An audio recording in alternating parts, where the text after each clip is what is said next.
Hola, muy buenos días. Recordarles a todos que por favor, apenas ingresemos, desactivamos el micrófono y solo en los momentos en que vayamos a hablar, vamos a activar.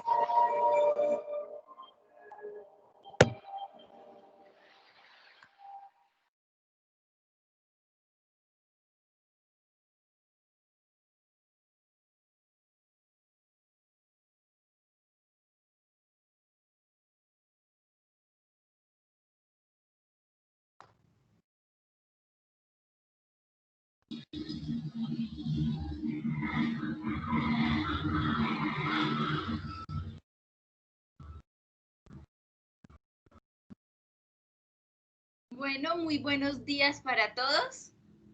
Estoy aquí para presentarles una charla sobre meditación, una técnica para entrenar la mente, para reconocer además sus múltiples beneficios y para encontrar algunas maneras de cómo practicarlas, de cómo practicar la meditación. Bueno, específicamente un tipo de meditación que es la que practico, pero por supuesto existen muchas ramas y muchas formas de meditar, ¿no? Mi nombre es Manuela González, soy docente de matemáticas de la Universidad de Santander. Tengo algunos años de experiencia en meditación y pues justamente es el tema que vamos a trabajar el día de hoy.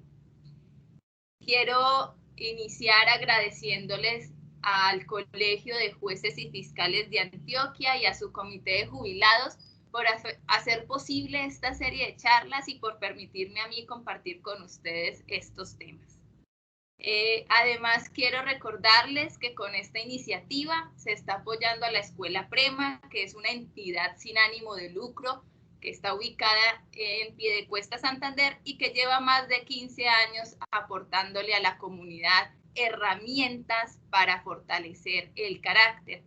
Yo desde entonces, desde hace 15 años, soy voluntaria de la Escuela Prema y por ende agradezco a ustedes por los aportes que están haciendo a ella con esta serie de charlas. Y bueno, también recordarles apagar las cámaras y los micrófonos y solo encenderlos en el momento de intervenir. La charla de hoy va a estar repartida en 3 tiempos. El primer tiempo es donde vamos a reconocer pues qué es la meditación, cuáles son las herramientas necesarias para que tengamos una meditación eficiente, eficaz, y vamos a tener otro segundo momento en donde vamos a hacer una serie de preguntas por parte de ustedes y tratar de resolverlas lo más que se pueda. Y finalmente, un espacio para practicar eso que logramos en los 2 primeros espacios. Entonces, pues demos inicio. Voy a compartir con ustedes la presentación.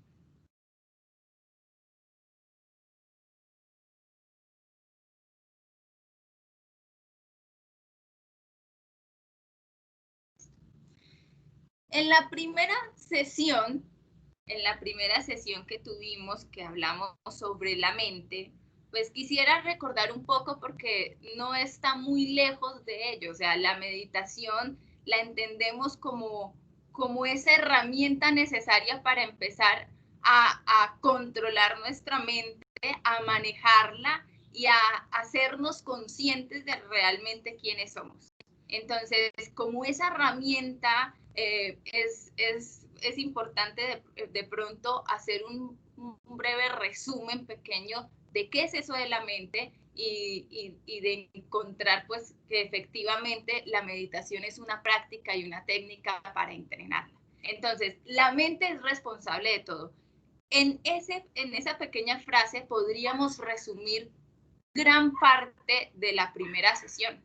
La mente es responsable de todo. Y encontrábamos que la mente era responsable de todo porque la mente estaba entendida como el instrumento exterior y el instrumento interior.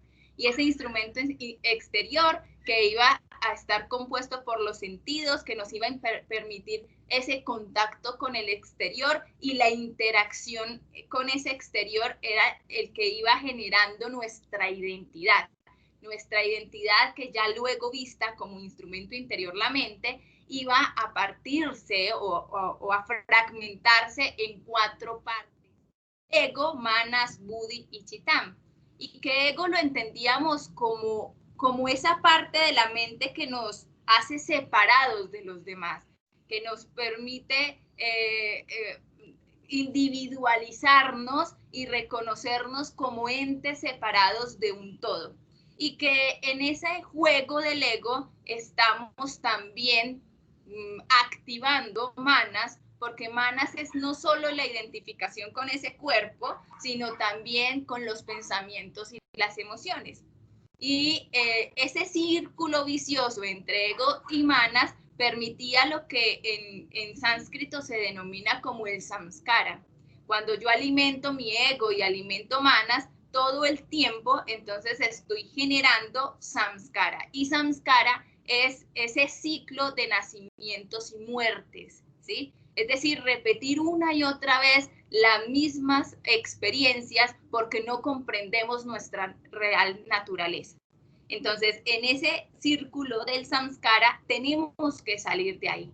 Y para poder salir de ahí tenemos que reconocer esas otras partes que a veces parecen ocultas a nuestros ojos, que también son nuestra mente, que es buddhi y que es chitam. Y entonces buddhi va a ser ese puente que nos hacía pasar de ego y manas a chitam. Y buddhi entonces era el intelecto, es esa luz que nos permite ver, que nos permite hacernos conscientes, que nos permite reconocer que hay un observador que no está hablando todo el tiempo como lo hace manas, y que es mucho más ecuánime, mucho más con una capacidad de discernimiento más profunda, y que es que no permite juicios, que está sobre el bien y el mal. Y entonces, para poder pasar ese puente, gracias a buddhi, entonces reconocemos nuestra verdadera naturaleza, que viene siendo chitam. Y chitam entonces es la parte más sutil del ser, es cuando ya reconocemos que somos la unidad y que allí están grabadas todas las memorias pasadas. Ahí en chitam es donde debemos concentrarnos, pero chitam, que es el mismo sol, solo será descubierto si logramos esa conexión entre ego y manas a chitam, y es por medio del buddhi.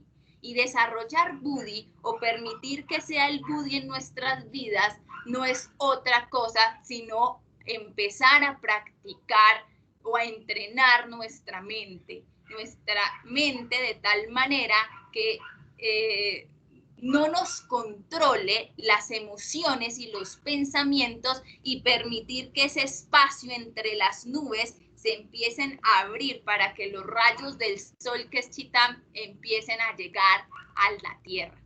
Entonces, en ese orden de ideas, entendíamos que la meditación es supremamente fundamental, porque en ese conocimiento de lo que somos requerimos obligatoriamente un entrenamiento que nos haga reconocer nuestra propia naturaleza, que no es lo que creíamos o lo que por el momento creemos que somos, que son las emociones, los pensamientos y este cuerpo humano.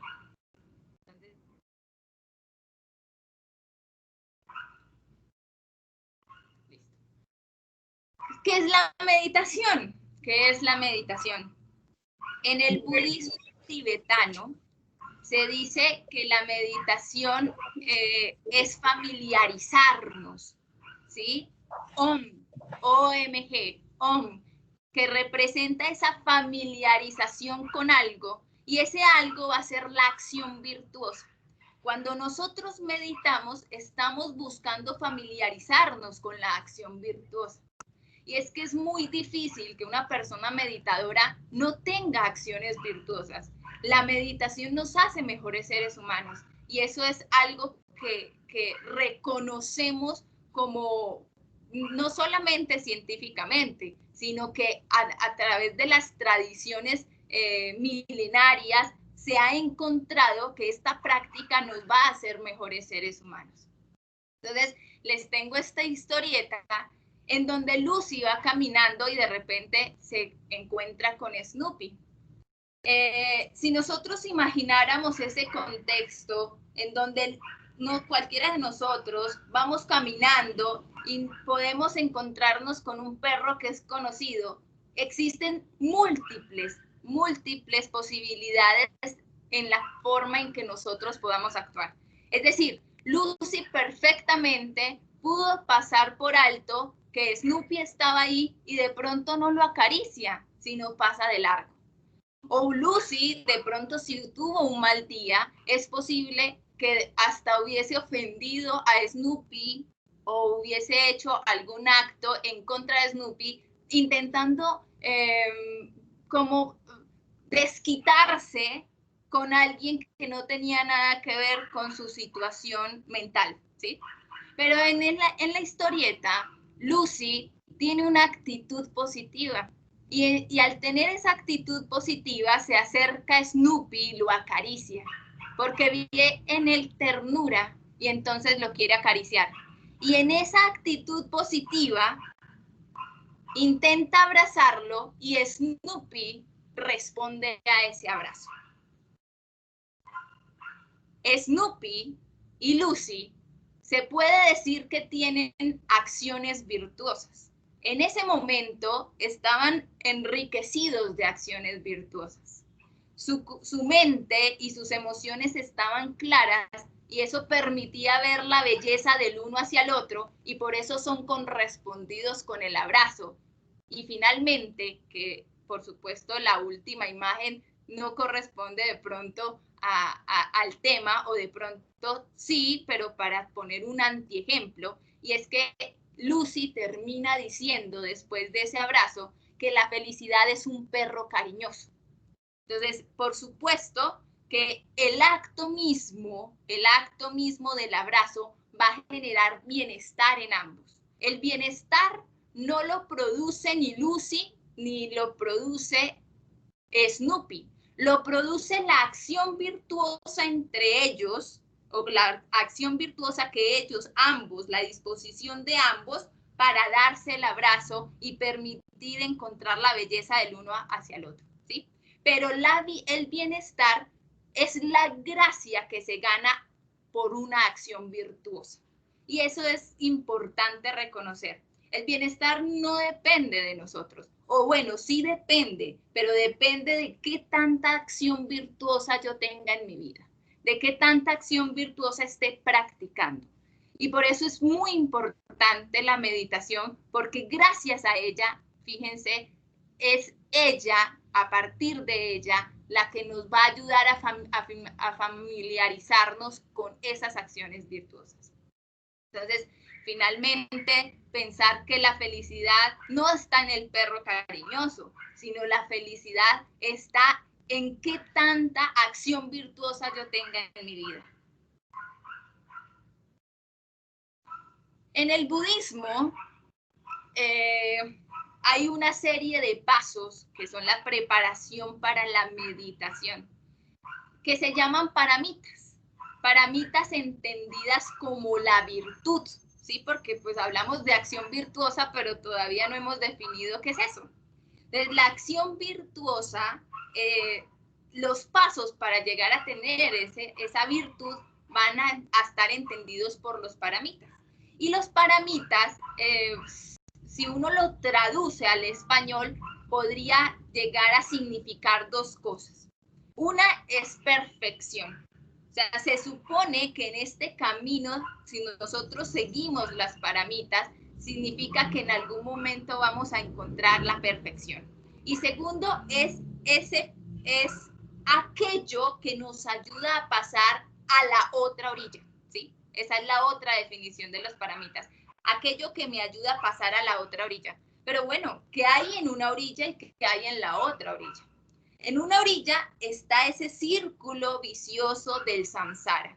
O sea, repetimos una y otra vez las mismas los mismos patrones de conducta, nos equivocamos de la misma forma, creamos más ignorancia en nuestra vida, somos más infelices, hay más y más y más sufrimiento.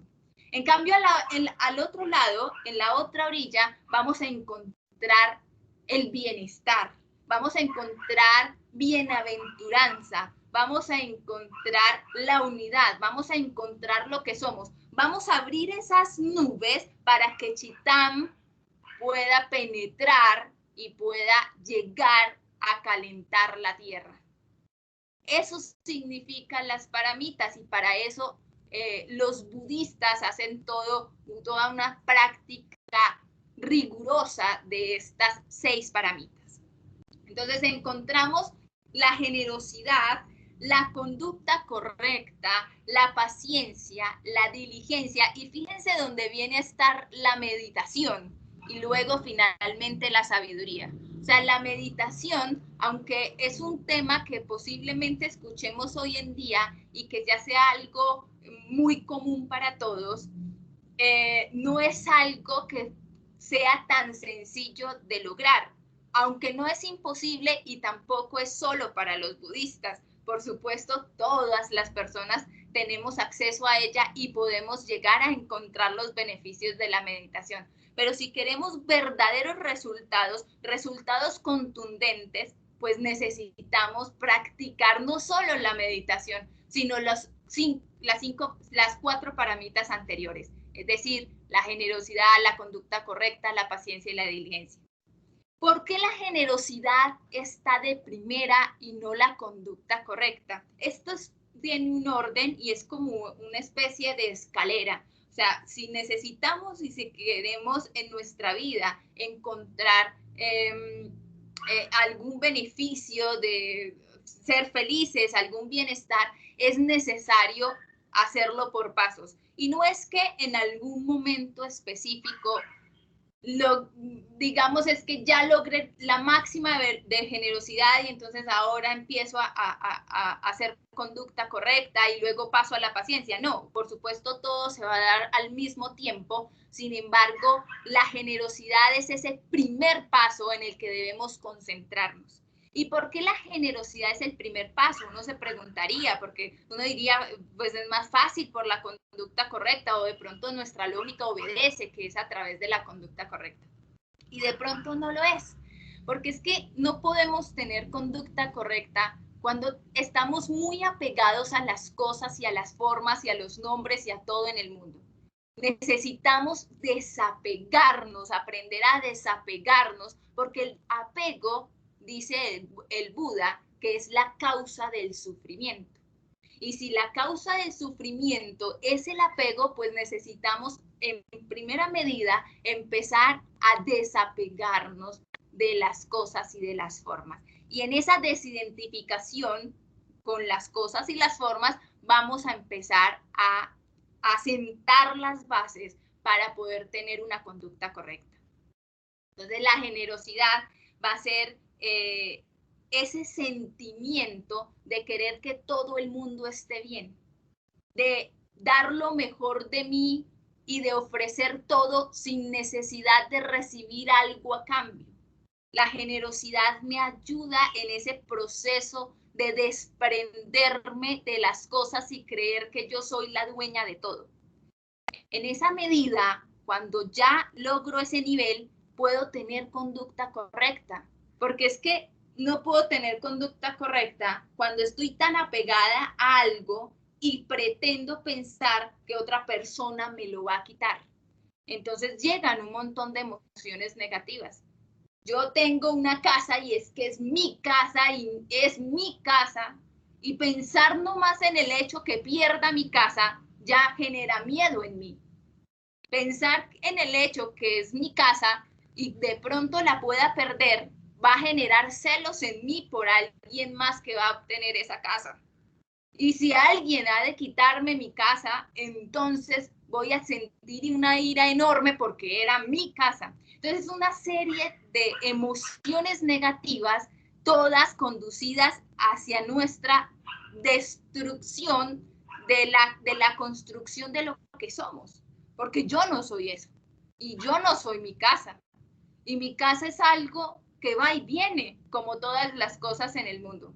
Entonces, la conducta correcta, pues va a aparecer en el justo instante en donde yo ya he aprendido a desapegarme de todo. Entonces, ¿qué es la conducta correcta? Son los actos que no son pecaminosos. ¿Y qué es algo que es pecaminoso? Es cualquier acto de tipo verbal o de tipo físico que yo pueda hacerle a otra persona que le ocasione sufrimiento, que le ocasione, que lo dañe, que lo perjudique. Eso es algo pecaminoso. Entonces, una conducta correcta va a ser una conducta de bondad. Y una conducta de bondad, pues va a ser totalmente lo contrario, lo opuesto. Es esa acción que ayuda a los demás a ser mejor, que construye a los demás, que impulsa a los demás, que motiva a los demás, que le genera bienestar a los demás. ¿Sí? Eso es conducta correcta. Dentro de la conducta correcta, entonces también en el budismo aplican una serie de conductas como por ejemplo la abstención. Ellos se abstienen de diferentes cosas porque saben que ese tipo de comportamientos puede perjudicar a la mente y hacer mucho más fuerte a manas y al ego. ¿Y cuáles son esas abstenciones que nos invita el budismo? Entonces está, por ejemplo, abstenerse a mentir, abstenerse a robar, abstenerse a matar, abstenerse a tener relaciones sexuales ilícitas, abstenerse a... se me escapa una. Bueno, la recordaré. Entonces, estas abstenciones nos van a ayudar a los vicios, abstenerse a consumir algún tipo de sustancia alucinógena o cosas así que me hagan perder la conciencia de lo que somos, ¿sí? Entonces, estas abstenciones, por supuesto que van ligado con la conducta correcta. Y entonces, en esa medida, nosotros vamos a comprender que es necesario reconocer cuáles son nuestras fortalezas, porque en el reconocimiento de nuestras fortalezas podemos seguir mejorando y seguir apoyándonos en ellas para seguir construyendo la mejor versión de nosotros. Y también vamos a reconocer cuáles son nuestras debilidades, cuáles son esos vicios que tenemos.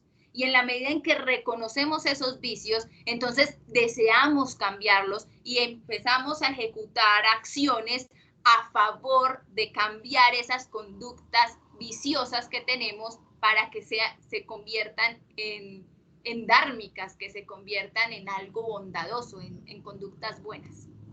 Y también entonces reconocemos que podemos caer en algunos vicios y por eso alejarnos de ellos, ¿sí? Entonces, yo sé que puedo llegar a ser vulnerable, no tengo algunos vicios, pero puedo ser vulnerable a ellos. Entonces me alejo y ese alejarme representa una conducta correcta. Y finalmente, pues buscar las cosas buenas, ¿no? Queremos buscar buenos hábitos. Y en la búsqueda de buenos hábitos estoy generando conducta correcta. Bueno, cuando hemos afianzado estas dos, la generosidad y la conducta correcta, viene otra muy importante que es la paciencia. Y la paciencia es aquella que nos permite tener buenas relaciones con todo el mundo.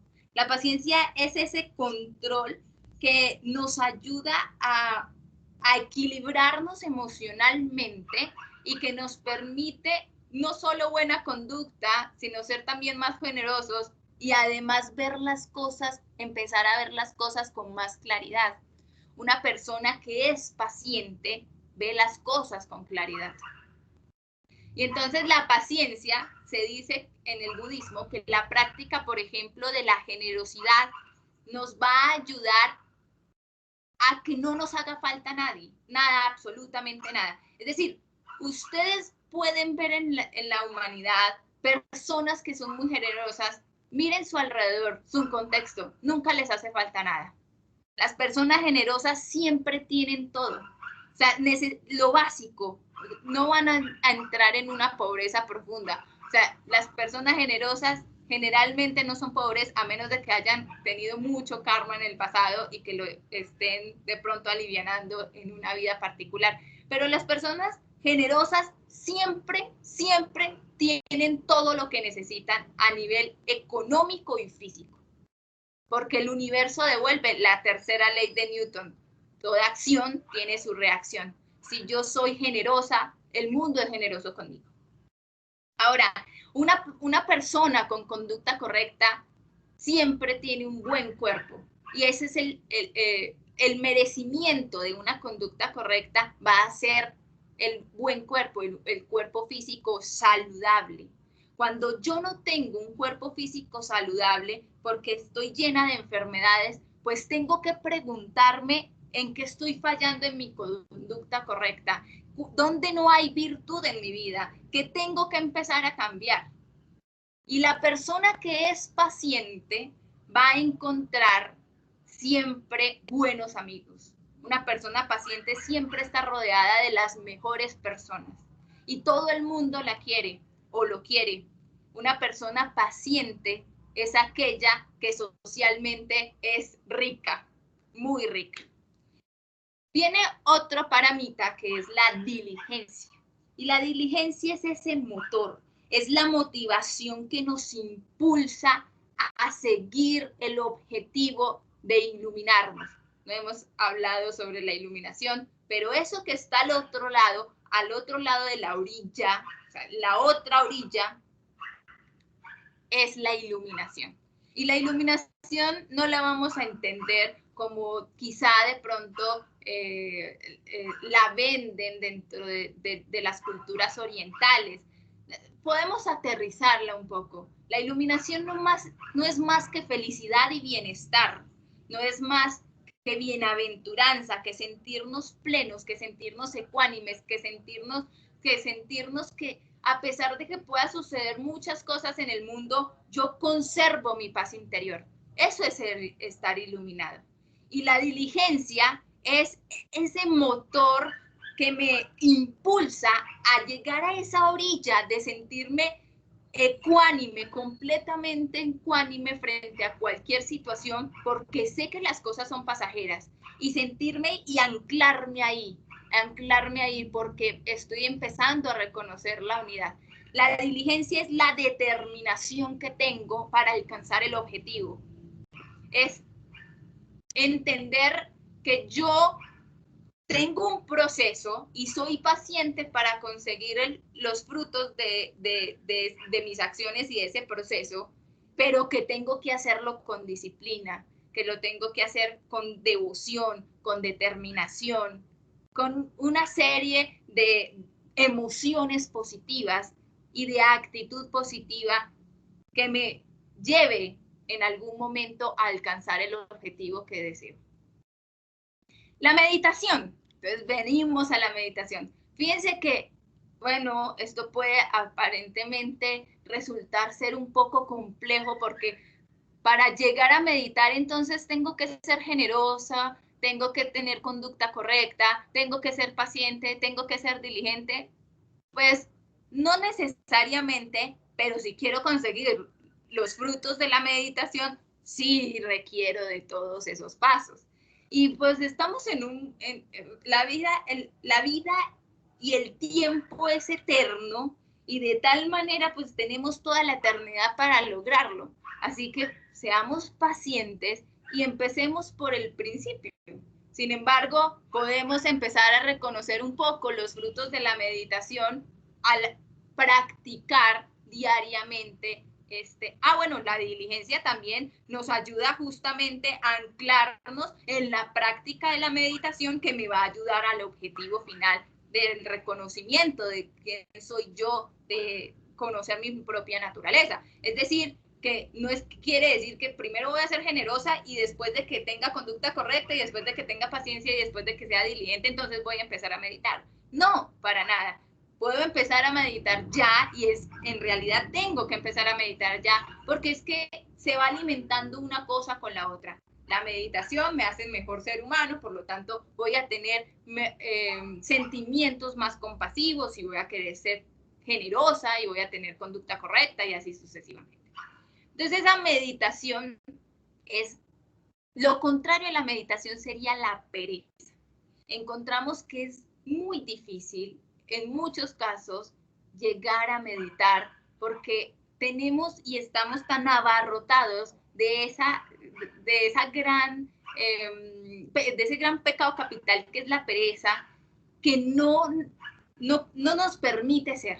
Y al no permitirnos ser lo que realmente somos, porque no tenemos libre albedrío, porque estamos metidos en ese círculo vicioso de que yo me identifico con mis pensamientos y con mis emociones, entonces pues no logro identificar que yo puedo salirme de eso, puedo tener diligencia y sentarme perfectamente a meditar el tiempo que sea necesario con una práctica constante y supremamente determinada. En esta parte de la meditación quisiera compartir una experiencia personal. Hace muchos años, quizá a partir de mis 16 años, yo quise empezar a hacer meditación y sin embargo siempre me pareció muy difícil. Yo encontraba en muchas personas que hacían meditación, afortunadamente he estado rodeada de personas con estas buenas prácticas y lograba identificar que estas personas tenían grandes frutos gracias a la meditación. Y entonces yo también quería conseguir lo mismo. Y quería conseguir lo mismo porque estoy en una búsqueda y desde que soy consciente, la búsqueda de saber quién soy es algo fundamental y quizás indispensable en mi vida. Entonces, siempre quise meditar. Intenté, leí algunos libros de budismo en su momento, hablé con muchas personas que meditaban y siempre fue muy difícil para mí. Recuerdo que en esa época que ya estaba en la universidad, entonces tenía clase de 6 de la mañana de inglés, que no me gusta el inglés o no me gustaba en su momento, bueno, es un proceso. Pero en esa época, cuando tenía clase de inglés, yo era capaz de levantarme a las 3 de la mañana para estudiar inglés por el afán que me producía el inglés. Y no era capaz de levantarme a las 3 de la mañana a meditar, porque muchas veces lo intenté y me sentaba 10, 15 minutos y luego, ay, ¿qué es esto? Y me volvía a acostar a la cama. Y eso de pronto quizá durante 10, 15 días, pero después de los 15 días yo ya perdía la práctica.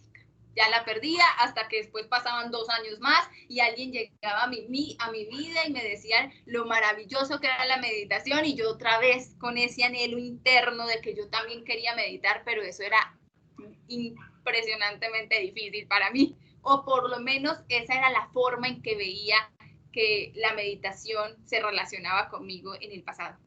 Recuerdo que leí un libro de Hislop, en donde Hislop, un personaje muy especial que conoce a Sai Baba, que es un maestro espiritual de India, y que él en el libro cuenta cómo él reconoce que Sai Baba es una representación de la divinidad después de él haber hecho una búsqueda insaciable espiritual durante todo el recorrido de su vida.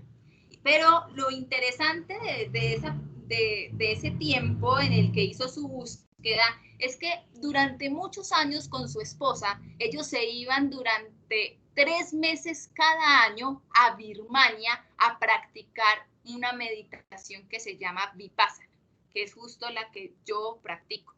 Y entonces cuando yo leía eso, que él durante 3 meses meditaba de noche a día y de día a noche y todo el tiempo se la pasaba meditando, a mí me parecía eso algo imposible. No, esto es algo que se sale de mi comprensión y de mi realidad. Y yo sentí un fuerte llamado porque me parecía que eso era lo que quería alcanzar, pero lo veía tan lejos, que de pronto me desmotivaba a su vez. Tiempo después, conocí varias personas que habían hecho prácticas de Vipassana, cursos de 11 días en diferentes partes del mundo, y que me hablaban de lo maravilloso que era este tipo de meditación.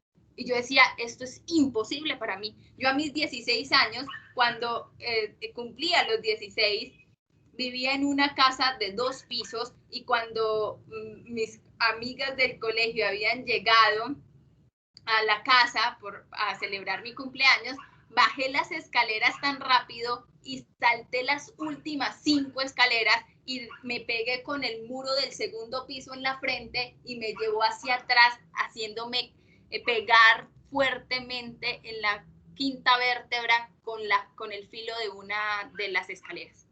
Me quedé sin aire durante un tiempo, y ya luego recuperé otra vez y estuve bien. Sin embargo, pues me hice los exámenes pertinentes y encontraron que pues había una lesión no solamente en la quinta y en la sexta vértebra, se había lesionado un poco, sino que el coxis se había torcido. O sea, una persona con todas esas cosas, ¿qué va a pensar que sea posible meditar cuando tengo que tener una postura perfecta, una columna vertebral recta, muy recta, y durante tanto tiempo? O sea, era difícilmente algo que estuviera en mis manos y en mis posibilidades. Sin embargo, después tuve la oportunidad de viajar a India y estar 3 meses allá. Y estuve en un ashram que no era que se dedicara a la meditación, pero sí a otras prácticas. Y durante un periodo de tiempo, reconocí que yo tenía un gran anhelo por meditar. Y mi intención más grande era poder lograrlo. Entonces, cada vez que iba al mandir, que era este templo sagrado, donde se hacían otras prácticas como los Vedas, como Vajans, otro tipo de prácticas espirituales, yo me sentaba, yo no sabía ni de Vedas ni de Vajans, entonces me sentaba a meditar, a intentar meditar. No sabía tanto que era eso, había leído algo, pero pues tampoco era que tuviera una técnica en particular que hacer, lo hacía muy empíricamente. Y entonces me propuse firmemente sentarme a hacerlo, y logré durante ese tiempo conseguir, y lo hacía también de alguna manera, como les digo, empírica. Entonces me proponía cosas, o sea, hoy me voy a sentar, y si la vez pasada me quedé sentada durante 30 minutos sin moverme, hoy voy a proponerme más. Y entonces me llevaba el reloj y revisaba, y estaba todo el tiempo controlando ese tipo de cosas. Y luego, después de 45 minutos, yo con un calor terrible, porque pues allá hace un calor terrible, con un calor terrible, a pesar de que sudaba toda, a pesar de que la postura también me generaba un montón de sensaciones en el cuerpo incómodas, yo seguía con la determinación firme de quedarme quieta, a pesar de que mis piernas se durmieran, a pesar de que mi cola me doliera, a pesar de que mi espalda se estuviera reventando del dolor. Cualquier cosa que estuviera sintiendo, yo quería tener la determinación de no moverme hasta que ya no pudiera más. Y lo logré durante ese tiempo, y ya después dije, bueno, Vipassana es para mí. Y Vipassana es para mí porque, aunque son 10 horas de meditación en el día que se hacen Vipassana, cuando se hace un curso de Vipassana, 10 horas sentada para mí era imposible, pensando en todas mis falencias físicas, donde mi columna es tan, de pronto, no está tan acorde a las condiciones para una buena práctica de meditación. Entonces yo decía, bueno, pero si ya logré 45 minutos, seguramente 10 horas, bueno, no van a ser tan complicadas ahora, porque si antes era 15 minutos y me dolía mucho, ahora logré 45, en algún momento lograré las 10 horas. Entonces, efectivamente, me inscribí después de que regreso de India, me inscribí a mi primer curso de Vipassana. Y hace ya casi 3 años estoy practicando haciendo cursos Vipassanas cada 6 meses. Eso me lo propuse como una forma de anclarme y de generar diligencia en mi vida. O sea, necesito motivación y a pesar de que de pronto en mi casa no es que vean tantos resultados de la meditación, ellos dicen que no, yo sé que internamente se va como generando el terreno, arando el terreno, limpiando el terreno para que esas semillas que trae la meditación empiecen a germinar. Hay árboles que duran 5 años para que empiece a germinar. Y si esos árboles, la semilla que dura 5 años para que empiece a germinar, después de que germina se vuelve un árbol hermoso, gigante y fuerte, yo por qué no puedo pensar y ser paciente para empezar a encontrar los resultados de la práctica.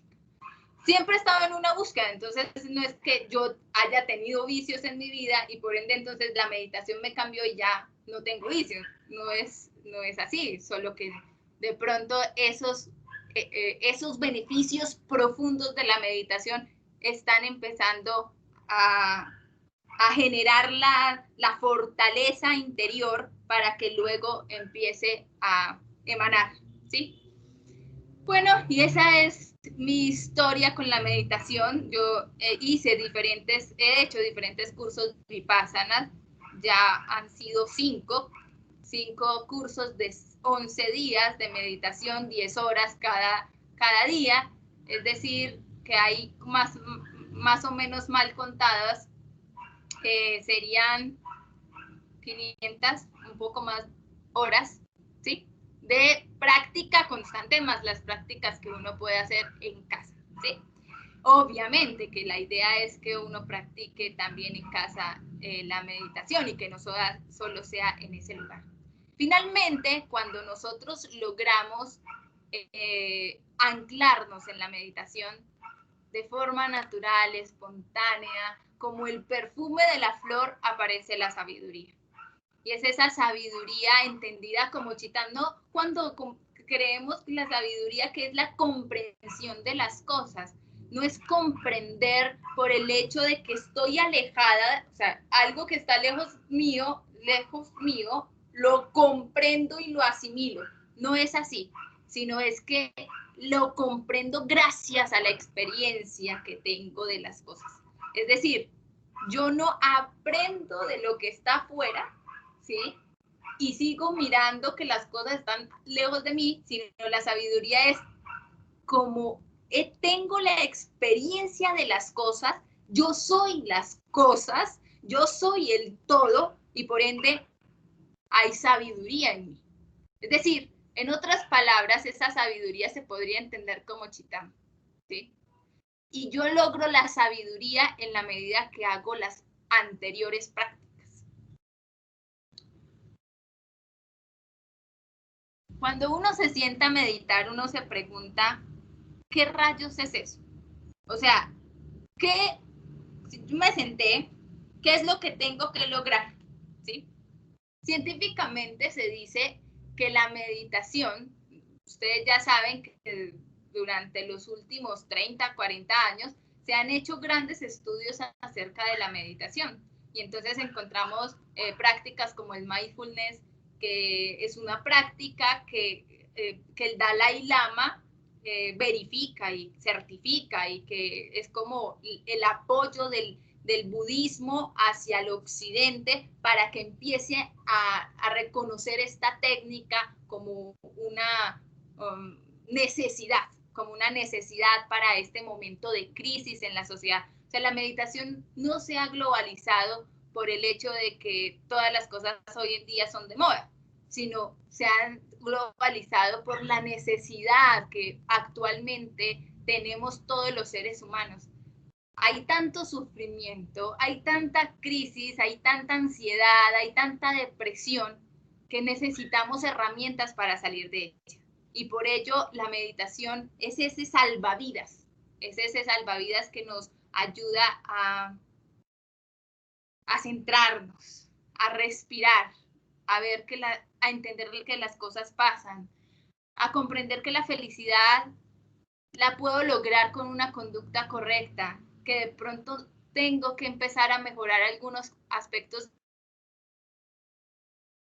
para lograr los frutos que y para desenraizarnos de la identificación que tenemos del ego y de los pensamientos y de las emociones.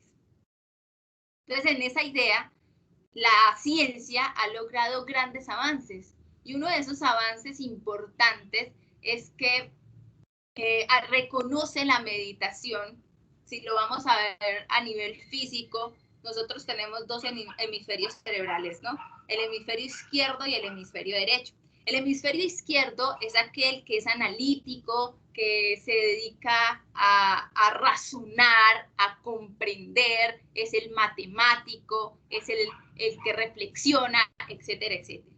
Y tenemos el hemisferio derecho, que es el del arte, el de la intuición, el de estas expresiones espirituales y de la belleza y de todas estas expresiones de la vida, ¿sí?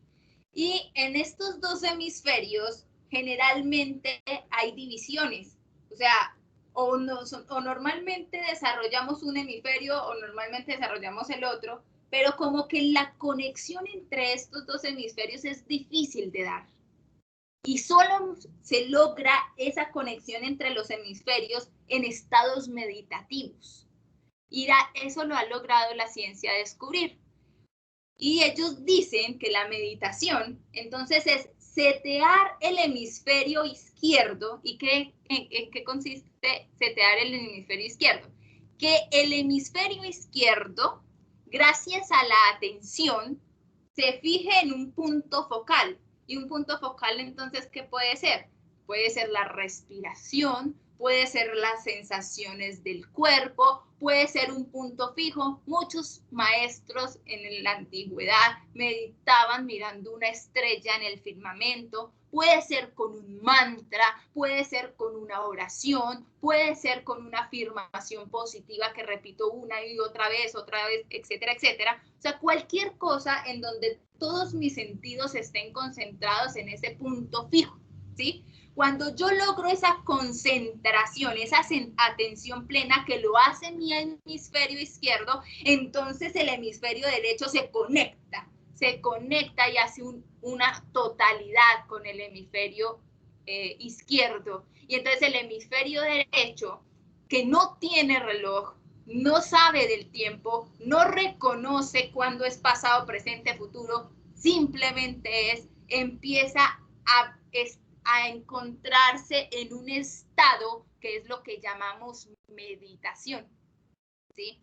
Entonces, fíjense que en esta ilustración de lo que estoy mostrando en la diapositiva, hay una parte entendida como concentración, que esa es la actividad que hace mi hemisferio izquierdo, es a nivel sensorial, o sea, todos mis sentidos están concentrados en la respiración. Y entonces observo cómo inhalo el aire, cómo exhalo el aire y todos mis sentidos ahí, solamente en ese ejercicio de respirar. Cómo entra el aire, cómo sale el aire, cuáles son las sensaciones que percibo en la zona de la nariz. Todo eso va a hacer el ejercicio que hace mi hemisferio izquierdo, que me va a permitir eso que todos hemos logrado en la vida y que, por supuesto, para poder hacer cualquier cosa necesitamos, que es la concentración, ¿sí? O sea, concentrarse cualquiera lo logra, pero en la forma en que yo me concentro más dedicadamente, pues no solamente desarrollo más mi concentración, porque uno de los beneficios de la meditación justamente que se le atribuye justamente la atención. Pero bueno, ahorita hablaremos de eso. La concentración, importantísima. Llega otro estado en el momento en que yo logro ahí conectarme con ese punto focal, que llámese como se llame, sensaciones, mantra, oración, etcétera, etcétera. Llego a un estado de contemplación. ¿Y qué es eso de la contemplación?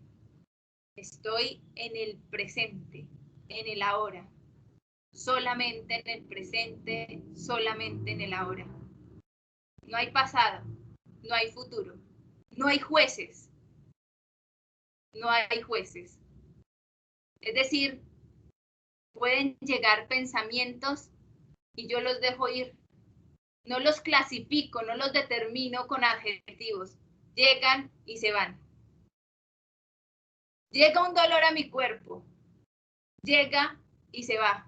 Y yo solamente soy un observador incansable y un observador que no reacciona frente a eso que está observando. Ese estado se llama contemplación. Si lo vemos a nivel poético, la contemplación es centrarnos en nuestro templo interior. Contemplación viene de templo.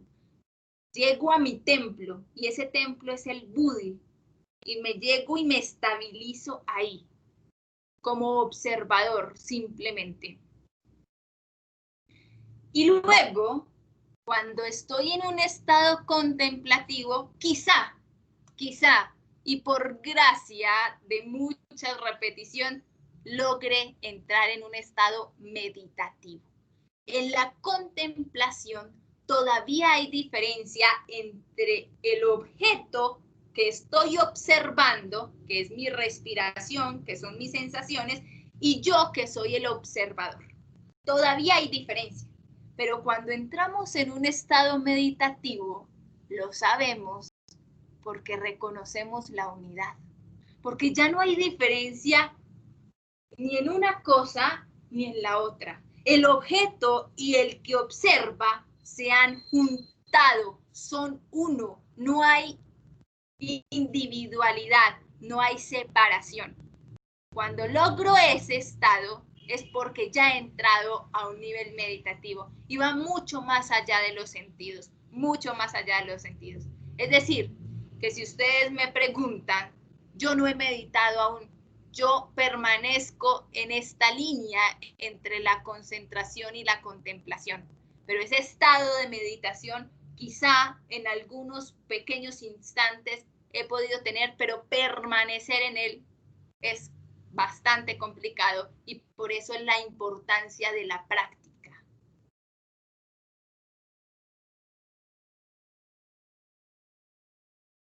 ¿Para qué nos ayuda la meditación? La meditación nos ayuda para infinitas cosas. O sea, parece que la meditación es el elixir. Y si es el elixir, ¿por qué no todos conseguimos sus frutos y por qué no todos nos beneficiamos de ella?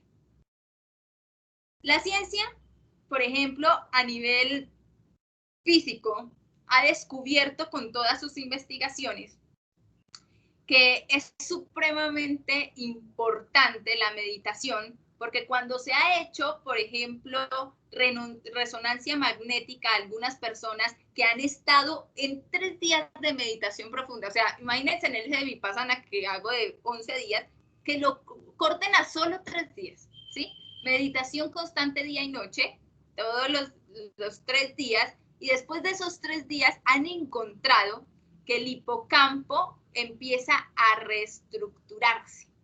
Y el hipocampo es el encargado, o es esa parte del cerebro importante para la cognición. Entonces, no solamente me va a ayudar a conocer las cosas de forma más fácil, o sea, me va a hacer más inteligente. El hipocampo, entonces lo desarrollo, lo fortalezco de tal manera que la forma en que entiendo el mundo sea más fácil.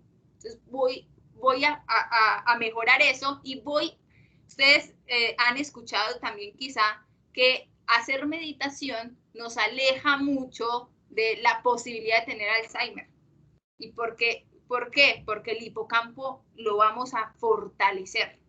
Entonces, en esa medida nos ayuda la meditación a un nivel físico, pero no solamente en eso.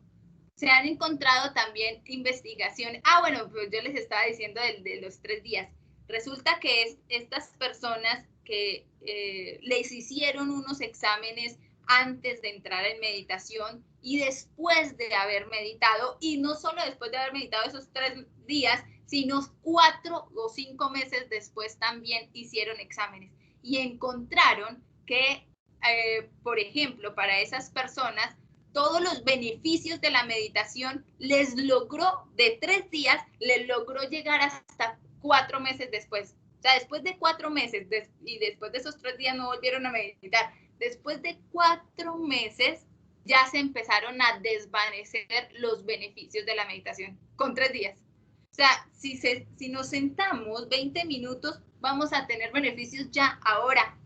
De pronto no lo reconozcamos de forma directa, pero ya estamos teniendo resultados a nivel físico. También se han hecho estudios, por ejemplo, que han encontrado que meditar baja la frecuencia cardíaca, que meditar baja la presión arterial. Hay personas que son farmacodependientes por tener presión arterial alta y han logrado identificar que estas personas, cuando son constantes en la meditación, pueden bajar las dosis de sus drogas, de sus medicamentos, o posiblemente en algunos casos se ha encontrado que también ya pueden dejar el medicamento por siempre, ¿sí?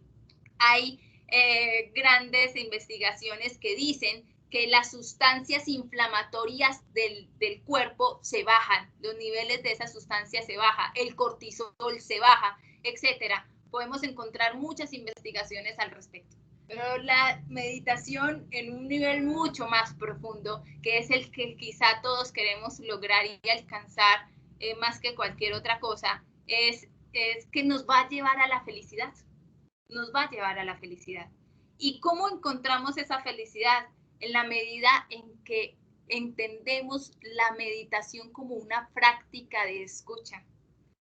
Hace poco realmente soy docente de matemáticas, como les decía. Me pasó algo muy particular. Como ahora estamos con esto de la virtualidad, pues todas mis clases tienen que tener una plataforma, todas se tienen que hacer por una plataforma. Y resulta que en el momento en que apenas los estudiantes se estaban familiarizando con la plataforma, habían algunos que no les habían dado aulas extendidas aún. Entonces, les menciono en una clase cuáles estudiantes todavía están sin aula. Me dicen algunos que no tienen aula y otros me dicen, profe, pues yo sí tengo, pero la materia de cálculo no me aparece. O sea, a mí me aparece una matemática 1, pero es que yo estoy matriculado en cálculo diferencial. Entonces yo no entiendo por qué no me aparece cálculo diferencial y sí matemáticas 1. Entonces el muchacho, pues le digo que comparta pantalla, me muestra y yo identifico que no es su perfil, sino es el perfil de otro estudiante. Yo, pero es que tú no te llamas Sandra y estás en el perfil de Sandra. Entonces, no, profe, pero qué rarísimo, si así me lo mandaron en el correo. Y yo, no, eso seguramente es que, no, muéstrame el correo. Y él va al correo y revisamos, y es que, fíjense la falta de escucha y de silencio interior que tenemos, que no solo le pasa a él, nos pasa a todos todo el tiempo. Dentro de la lectura que le mandaron, dentro de las indicaciones, decía, para ingresar al aula extendida, usted debe poner Val si es de Valledupar y luego el código suyo, ejemplo, y ponen el ejemplo de un código. El muchacho pasó inadvertido eso y puso el ejemplo del código y no su propio código. Por eso había entrado en el perfil de Sandra y no en su perfil. Y fíjense que no solo le pasó a ese estudiante, yo le acababa de decir, no, fulanito, es que no es no es el código que aparece ahí, sino es tu código el que tienes que poner. Lo acababa de decir y otro estudiante, no 3 minutos después, me menciona que tiene el mismo problema. Y yo no puedo creer, me pasé 15 minutos explicándole a Juan que era con su código y otro estudiante tenía el mismo problema. O sea, es tanta la desatención que tenemos que hemos perdido la facultad de escuchar. Definitivamente estamos tan inmersos en nuestros pensamientos internos que no sabemos escuchar. Y escuchar es una parte importante y fundamental de la meditación, porque un observador sabe escuchar. Y es una práctica que se hace. Yo escucho mi cuerpo, yo escucho mi mente, yo escucho. O sea, sentarse a meditar no es algo sencillo. Muchos vamos a tener infinidad de problemas al sentarnos a meditar, porque apenas nos sentamos, lo primero que empieza a aparecer son esos pensamientos que no queremos. Y entonces, yo, ¿para qué me voy a sentar una hora a escuchar mi mente loca que pasa de el almuerzo que voy a tener ahorita a las 12 a quiero viajar a no sé dónde o a no me gusta tal cosa, etcétera, etcétera? O sea, es una mente loca, es un mono desquiciado que no sabe hacia dónde va, y yo para qué me voy a sentar a escuchar una hora un radio que no tiene ni coherencia, que no tiene lógica, que no tiene una secuencia, que no tiene una historia que contar, ¿sí? Eso generalmente va a alejarnos de la posibilidad de meditar. Pero cuando nosotros nos sentamos y nos disponemos a ser pacientes y a reconocer que eso va a suceder, pero son pasajeros como todos los pensamientos, y que yo sé que entre pensamiento y pensamiento hay una brecha y que en esa brecha voy a tener en algún momento la posibilidad de penetrar, muy posiblemente, entonces voy a tener otros frutos diferentes a escuchar mi diálogo interior, que es bien aburrido, ¿sí? Entonces ya no solamente escucho mis pensamientos y ya no solo soy consciente de toda la bobada que hay ahí, sino también de mis sensaciones, de cómo se encuentra mi cuerpo, y los escuchar. Por ejemplo, hay personajes que me han parecido bastante interesantes porque en sus prácticas diligentes de la meditación logran identificar en ese proceso, porque uno se vuelve un investigador de su propio cuerpo y de su propia mente. Y entonces, personajes que llegan a identificar cuál es el alimento específico que no le está permitiendo un avance en la meditación. Y entonces se dan cuenta que de pronto no deben comer tanta cebolla, pero es porque su cuerpo se lo dice, porque saben escucharlo, porque han hecho un espacio interior que les permite escucharse y escuchar su cuerpo y reconocer cuál es el alimento específico que le está interrumpiendo avances en su práctica de meditación. Y entonces dejan la cebolla. Y así se empiezan a dar cuenta, o sea, es como un calibrador. La meditación termina siendo como ese calibrador que me permite saber cuál es el punto y exacto de las cosas. Y eso me lo da la escucha, la facultad de la escucha. ¿Gracias a quién? A la meditación. Y entonces también encontramos que la meditación nos enseña a amar.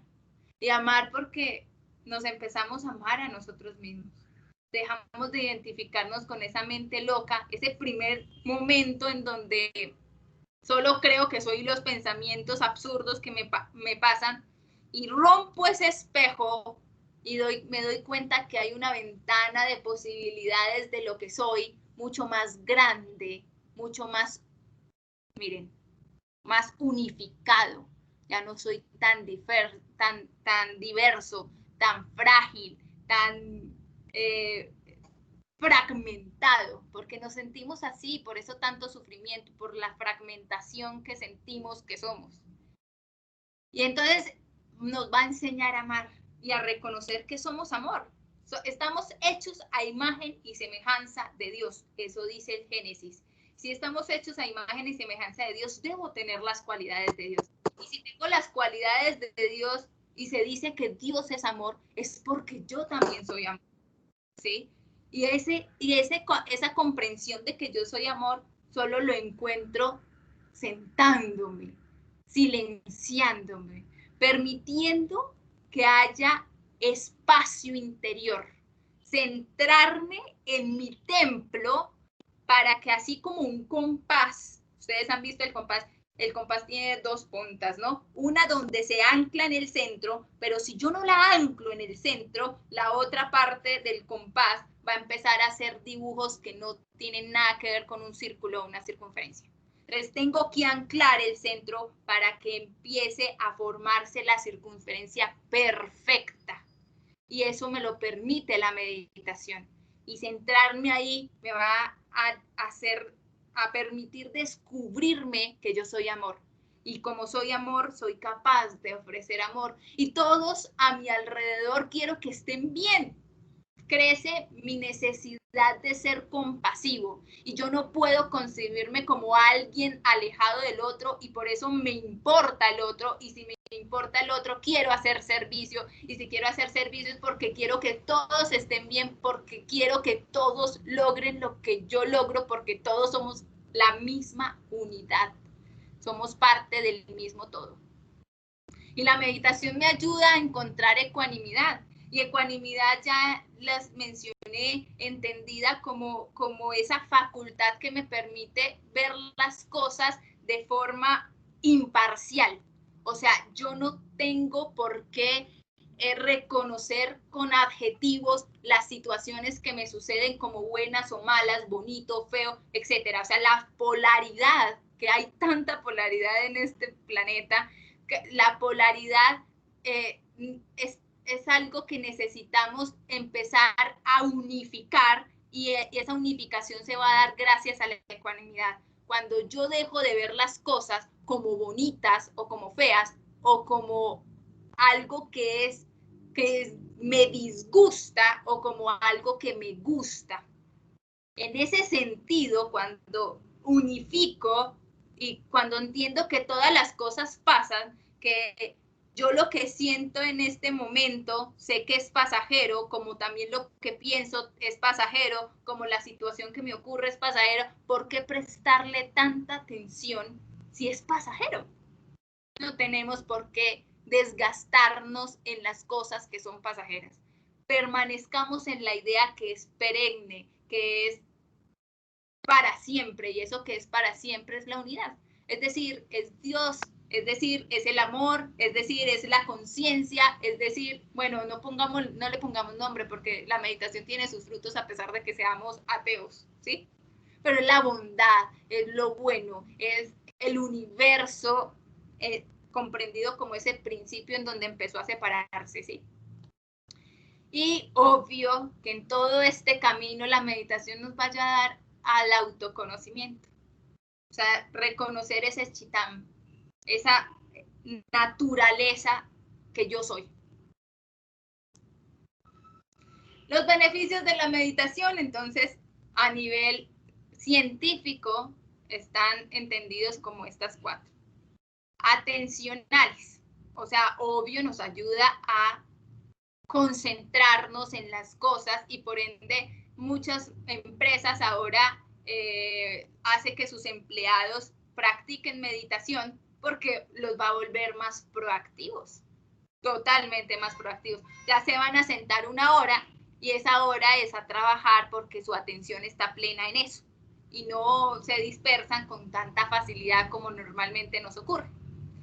Entonces, la conciencia corporal, empezamos a darnos cuenta de que hay sensaciones que antes no descubría que tenía, sensaciones más sutiles, o sea, ya no reconozco el dolor fuerte de cabeza que me da o el dolor de estómago, sino ya reconozco que hay como una vibración que me abarca todo el cuerpo, todo el ser, y que todo el tiempo está, y antes no era consciente de ello.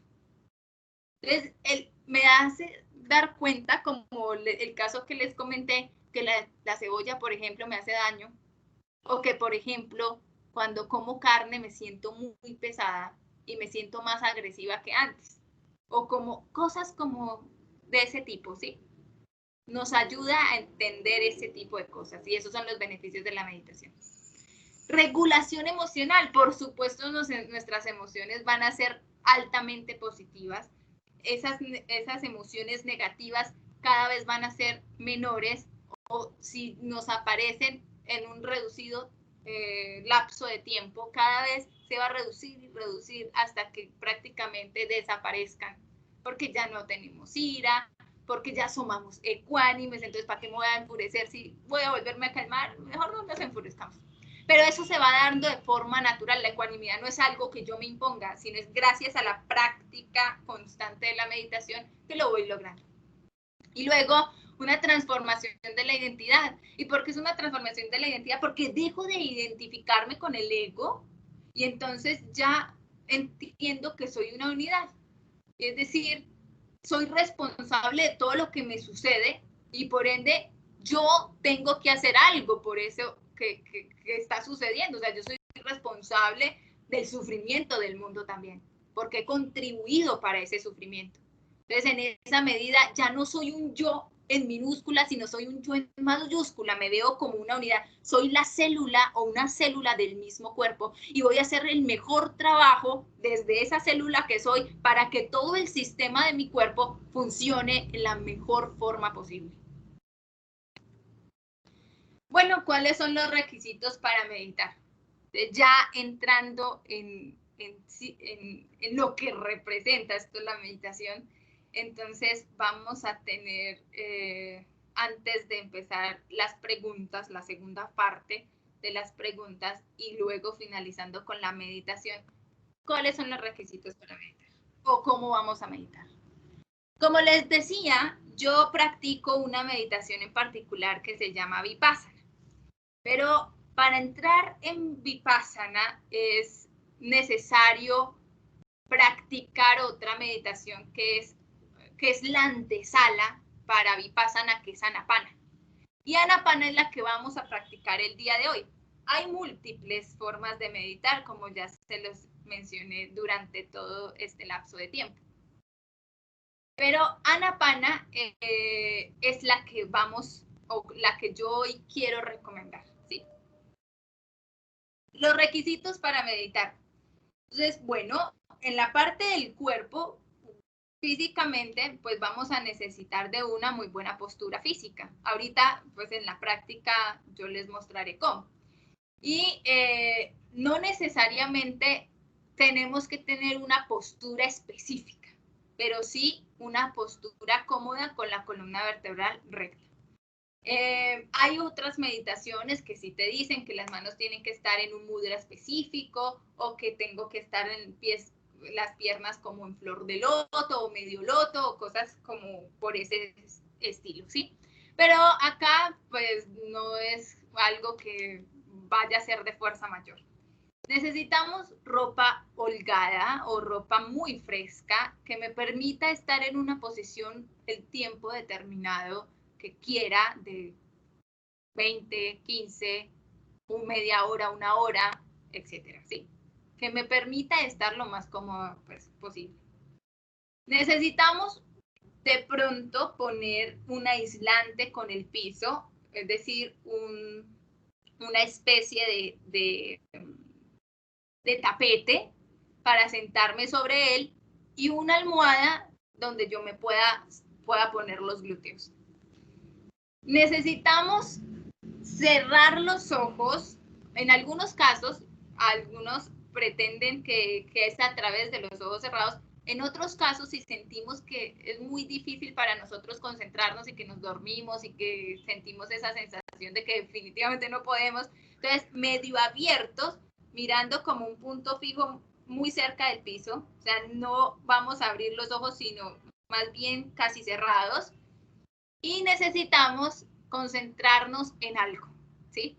Y ese algo va a ser la zona triangular de la nariz, así la que da la parte superior del labio y la nariz, y toda la nariz es un triángulo. Nos vamos a centrar ahorita cuando hagamos la práctica en la respiración. Entonces, ¿cómo inhalamos y cómo exhalamos? ¿Cómo entra el aire por la nariz y cómo sale el aire por la nariz?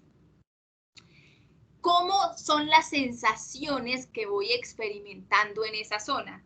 Que si hay frío, que si hay calor, que si hay picor, que si hay escozor, que si me está generando piquiña o si me está generando sensibilidad o si siento que hay como una especie de sensación electrizante o si siento que hay hormigueo. Todos este tipo de ejemplos son sensaciones que nos pueden ocurrir. Si hay sensaciones que no las puedo describir con un nombre, no importa, solo reconozcamos que está ahí. También entender que si aparece una sensación, no nos vamos a concentrar en ella, solo la observamos, entendemos que ahí está y seguimos revisando toda la zona triangular. Seguimos revisando la respiración, inhalamos, exhalamos, cómo es el aire, cuando entra, cuando sale. Si existe alguna otra sensación que no le reconozco el nombre, no importa, la sigo sintiendo, no necesito ponerle nombre. Ahí está la sensación y ya. Y si hay sensaciones más sutiles que otras, entonces démosle prioridad a esas sensaciones. Las burdas las dejamos un poco al lado, a pesar de que sean más fuertes, aunque haya dolor o cualquier tipo de sensación más burda, no nos concentremos en ella, sino en las más sutiles que podamos reconocer, ¿sí? Esa es la idea de lo que vamos a hacer en la meditación. Cuando nos sentemos a meditar, intentar que la mente esté calmada. Si llegan pensamientos, no hay problema, los dejamos pasar. O sea, llegó un pensamiento, me involucré con el pensamiento, se me olvidó lo de la respiración y empecé a pensar en que tengo que entregar un trabajo a las 10 de la noche o no sé, cualquier cosa. No importa, después de que vuelva a reconocer que es que estoy meditando y que estoy concentrada en el triángulo de mi nariz, pues vuelvo sin ningún tipo de juicio ante esa situación de distracción, vuelvo a concentrarme nuevamente en la respiración, ¿sí? Esa es la práctica que vamos a hacer. Les voy a abrir un espacio no muy largo de preguntas, si es que tienen, para luego entrar a esa parte de la meditación y finalizar la sesión del día de hoy. Entonces, ay, no, esperen un momentico porque aquí necesito compartir una cosa con ustedes.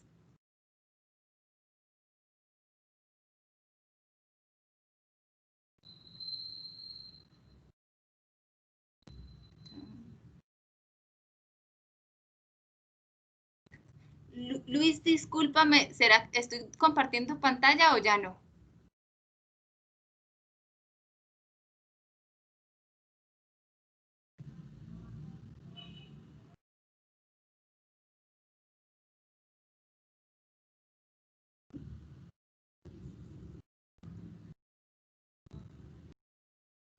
Bueno, lo puedo dejar para el final, la parte que quiero compartir también con ustedes. Bueno, si hay preguntas, entonces me gustaría escucharlas y si puedo colaborar en algo, pues con mucho gusto.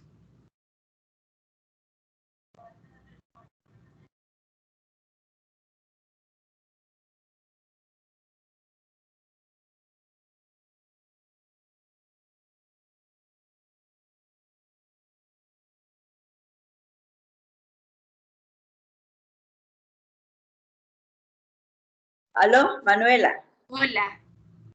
¿Cómo estás? Ve, yo quiero saber cuánto tiempo debe durar la respiración y qué tan profunda puede ser o tan lenta o tan duradera. Sí. Bueno. Cuando se hace el ejercicio de Anapana, hay meditaciones que sí se concentran en un ritmo respiratorio, pero hay otras como Anapana que no.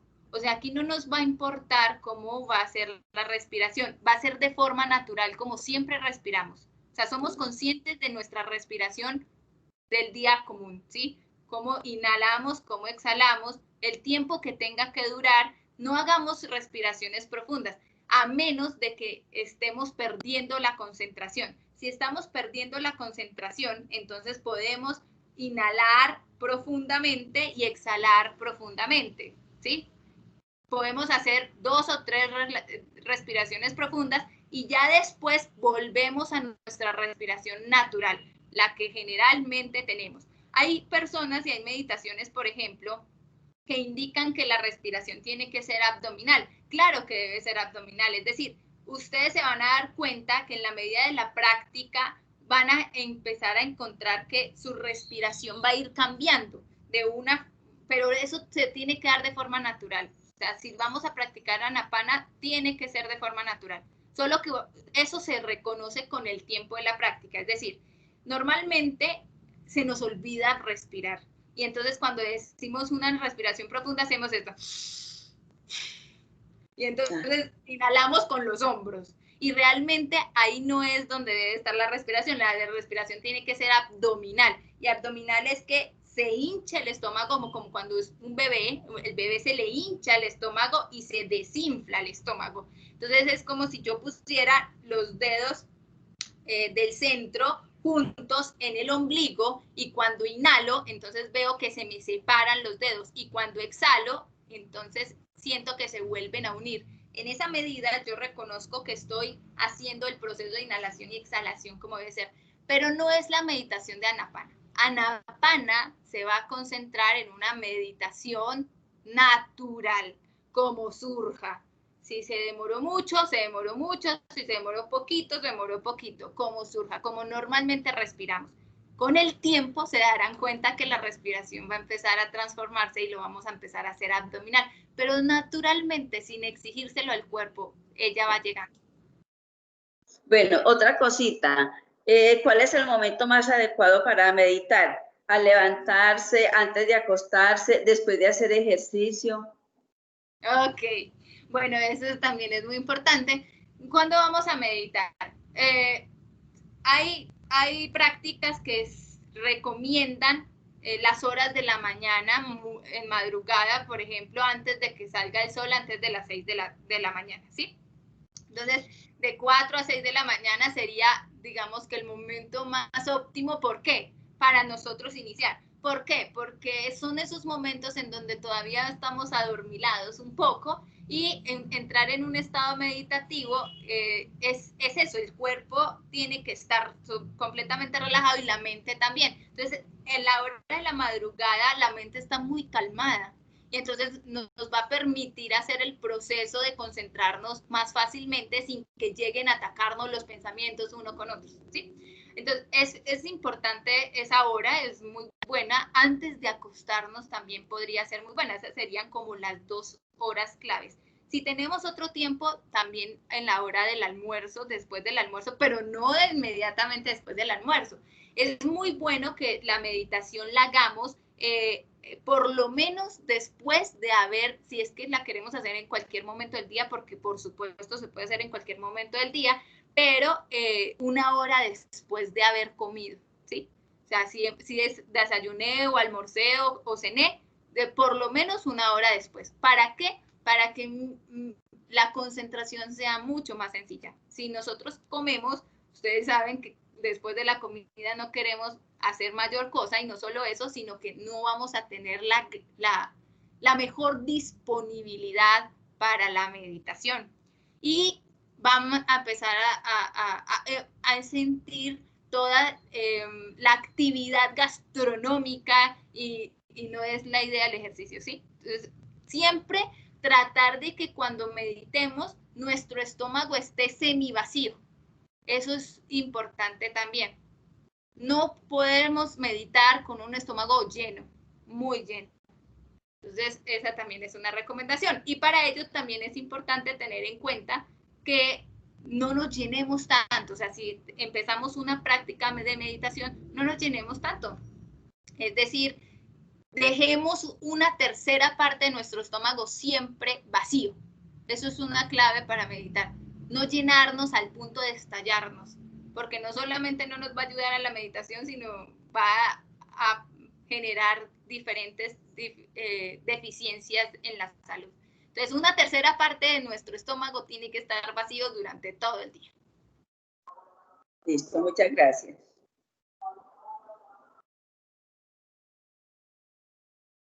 ¿Alguna otra pregunta?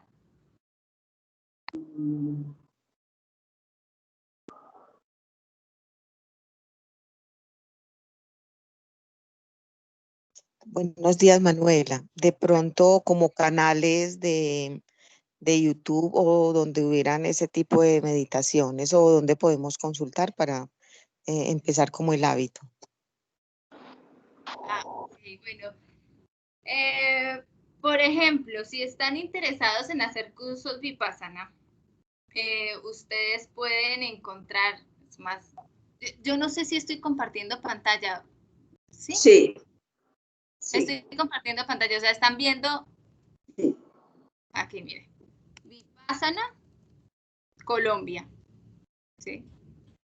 No, no estás compartiendo pantalla. Ok. Aquí. Ahora sí. ¿Sí? Sí. Y ahora sí. Ahora sí entró. Entonces, Ahora Vipassana Colombia. Aquí en Vipassana Colombia, por ejemplo, si ustedes están interesados en hacer cursos, cuando se pueda, ¿no? Hay en Bogotá y también hay en Medellín, ¿sí? Entonces, y en Cali también hacen. Aquí, pues, por supuesto, por la pandemia han cancelado muchos cursos de 10 días, pero pueden encontrar cursos. Es algo maravilloso. Y uno piensa que uno no puede, pero por favor, no sabe uno de qué puede en esta vida hasta que se enfrenta a ello.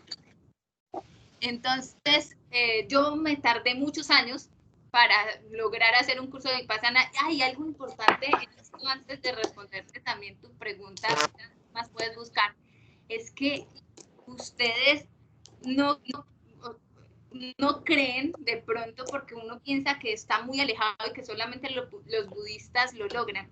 Pero cuando todo el ambiente a nuestro alrededor es óptimo para la práctica, la facilidad de hacerlo es increíble. Ustedes se impresionan, se dan a impresionar de cómo voy a lograr sentarme 10 horas en el piso cuando nunca lo he hecho en mi vida, y cuando si lo intento hacer en mi casa con la cotidianidad de mi vida no lo logro hacer. ¿Cómo sí lo puedo hacer en un espacio donde es óptimo, donde hay silencio, donde me dan la alimentación adecuada para mi cuerpo, donde tengo justo lo necesario para ello y donde mi mente solamente se está alimentando de buenos mensajes? Porque mientras la práctica, pues vas a escuchar, por supuesto, las indicaciones y una plática todos los días, etcétera, etcétera. O sea, solamente hay cosas, el aspecto del escenario es perfecto para ello.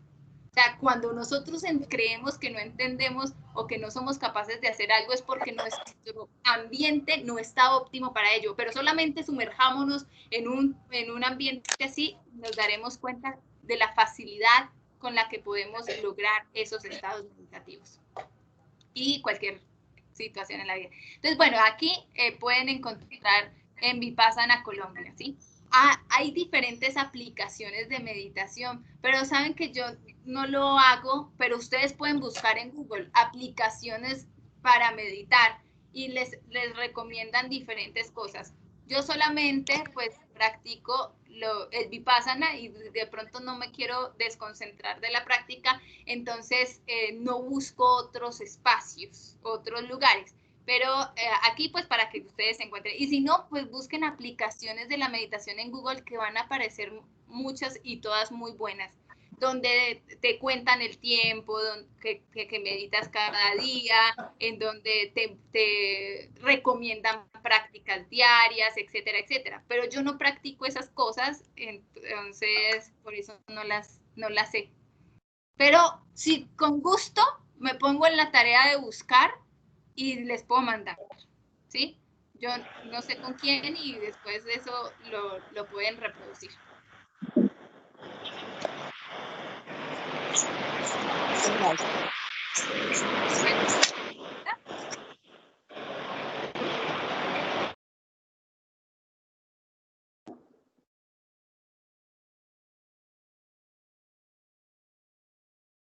¿No?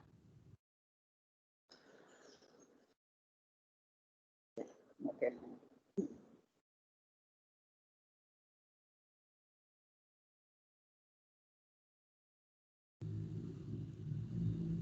Bueno, si no hay ninguna otra pregunta, entonces nos podemos disponer unos 10 minuticos para la práctica. Yo voy a apagar un momento para que nos acomodemos. Por favor, intentemos sentarnos en el piso, en una silla muy cómoda. Voy a apagar un momentico la cámara porque me voy a dirigir al lugar en donde voy a meditar y ya luego vuelvo a encenderla. Entonces, mientras tanto, dispongámonos para hacer la práctica.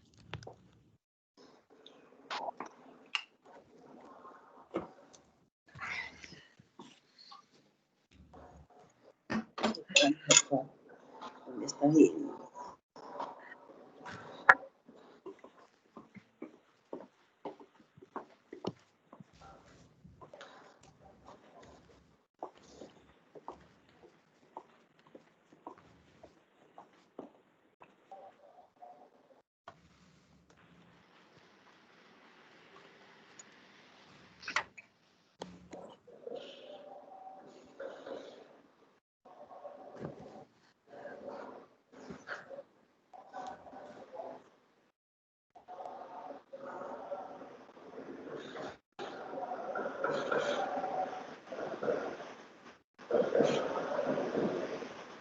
Bueno, entonces,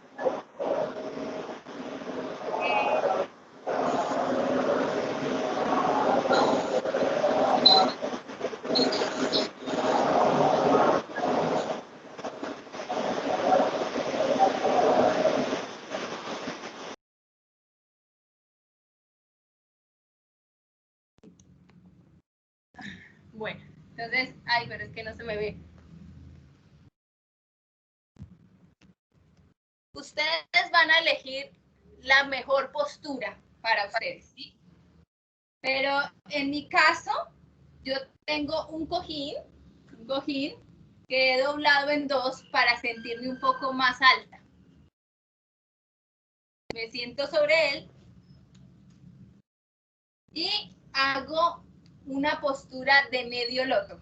Y medio loto es con las rodillas apoyándose como si fuera un triángulo base en donde mi cola, mis glúteos, es una de los vértices del triángulo y las rodillas son los otros vértices. Ahí me apoyo en la mayoría el peso de mi cuerpo está apoyado en esos tres vértices. Pongo el pie derecho en mi caso, pero ustedes lo ponen como deseen, cruzado, bueno, como deseen, y con una postura lo más recto posible. Simplemente vamos a sentirnos cómodos. Pongo las manos sobre mis piernas, pero ustedes la pueden poner en cualquier otra posición, así, así, a veces haciendo algún tipo de mudra, como ustedes deseen. Y vamos a cerrar los ojos. Y vuelvo a recordarles cómo va a ser nuestra práctica. Vamos a concentrarnos y a atender plenamente las sensaciones que se producen en el triángulo de nuestra nariz y el labio superior. En las sensaciones y en cómo ingresa y sale el aire de nuestra nariz. El ejercicio no es un ejercicio de cómo ingresa y va a los pulmones el aire y de ahí hacia las otras partes del cuerpo, no. Las sensaciones y cómo ingresa y cómo sale el aire solo en la parte del triángulo de nuestra nariz. Y ahí nos vamos a concentrar y vamos a ser lo más ecuánimes posible. Cualquier tipo de sensación que llegue, la vamos a dejar ir. Solo la observamos y la dejamos ir.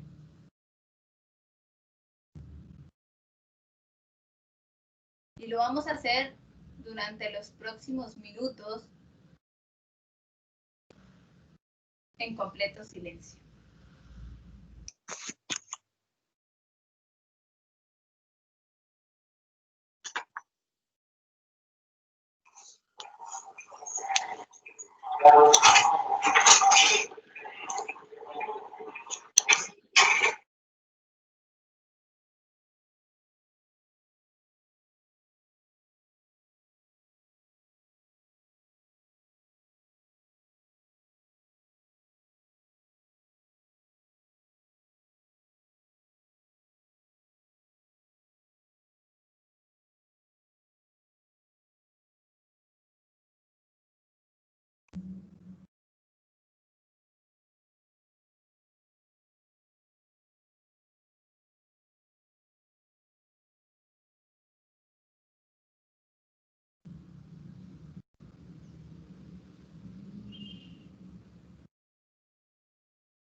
seguimos siendo conscientes de nuestro cuerpo, pero vamos regresando a lo que creemos pensar que es la realidad.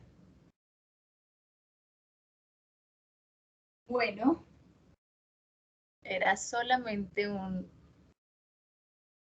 pequeño ejercicio que ojalá se pueda practicar con más frecuencia.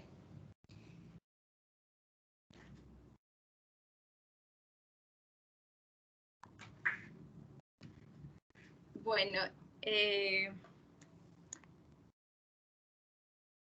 ya creo que para finalizar, quiero compartirles a ustedes un poema que Paramahansa Yogananda escribió en el momento en que entra en ese estado que en sánscrito se denomina samadhi, que es ese estado meditativo profundo, y que él lo escribe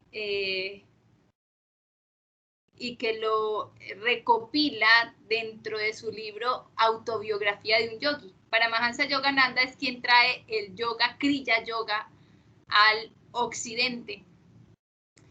Y Kriya y Yoga no solamente van a ser las posturas físicas, sino también hay una parte del dhyana que representa la meditación y pues la devoción y un resto de cosas. O sea, yoga no solamente son posturas físicas. Entonces, Paramahansa Yogananda escribe este poema que se titula Samadhi y lo quiero compartir con ustedes. Esa es la invitación, esa es la otra orilla, lo que vamos a encontrar a la otra orilla. Y dice así: desvanecidos los velos de luz y sombra, esfumado todo vapor de tristeza, dispersas las auroras de las efímeras alegrías, disuelto el sombrío espejismo sensorio, amor y odio, salud y enfermedad, vida y muerte, sombras falsas en la pantalla de la dualidad perecieron. Acallada ha quedado la tormenta de malla por la varita mágica de la honda intuición. Presente, pasado y futuro no son para mí. Solo el siempre presente yo, que todo lo abarca, yo en todo.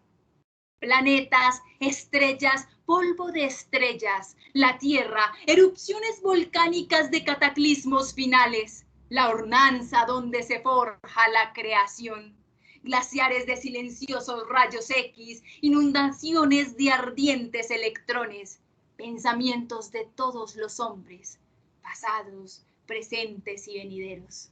Cada hoja de hierba, yo mismo, la humanidad. Toda partícula de polvo universal, ira, codicia, bien, mal, salvación y lujuria, todo lo transmuté, todo lo asimilé en el vasto océano de sangre de mi propio y único ser. Humeantes rescoldos de gozo, avivados por la meditación, que cegaban mis llorosos ojos, ardieron en llamas inmortales de dicha, consumieron mis lágrimas, mi cuerpo, mi todo. Tú eres yo soy tú, cognoscente, conocedor y conocido, todo uno.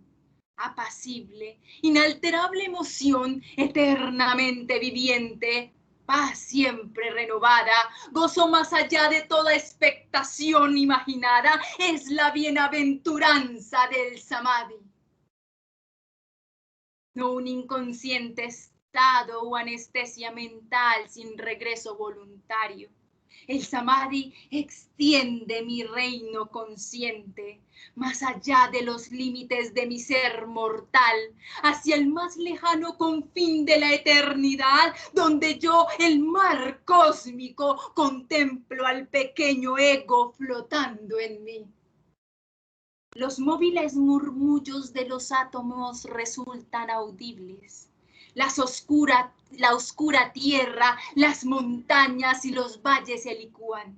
Fluyentes océanos tórnanse vapores de nebulosa. Om sopla sobre los vapores, abriendo prodigiosamente sus velos.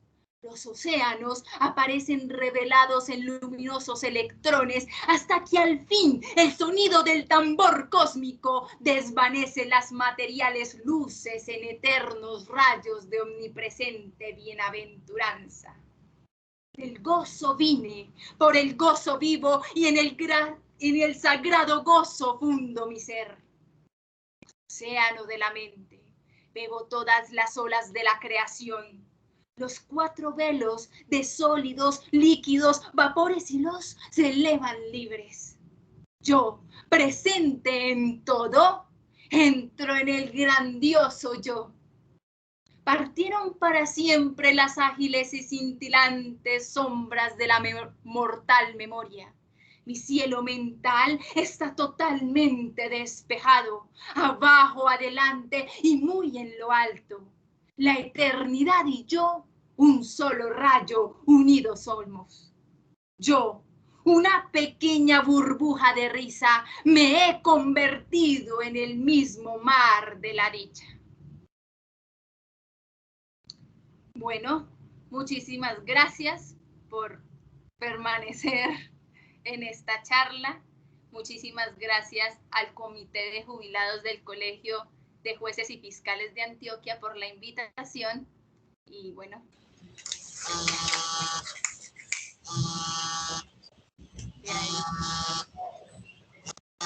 Muchas gracias a usted, linda la poesía.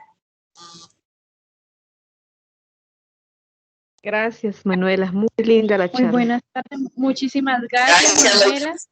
Que Dios la bendiga. Hermosa. Gracias por todo. Gracias por este tiempo. Muy bien, muchas gracias a ustedes. Muy bueno. Y buena práctica. Ah, bueno, muchas gracias. Feliz día.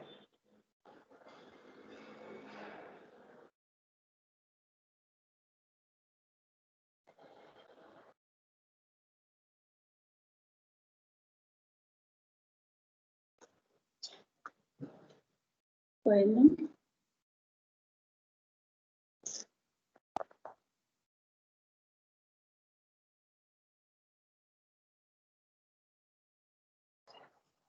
A ver, ¿cuál es la que sigue?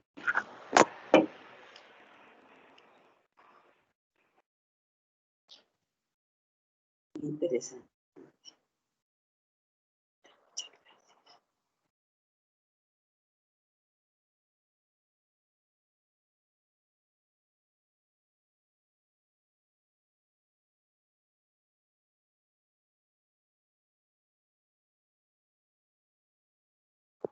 ¿Cuál es la tercera parte? La alimentación, un camino de conciencia.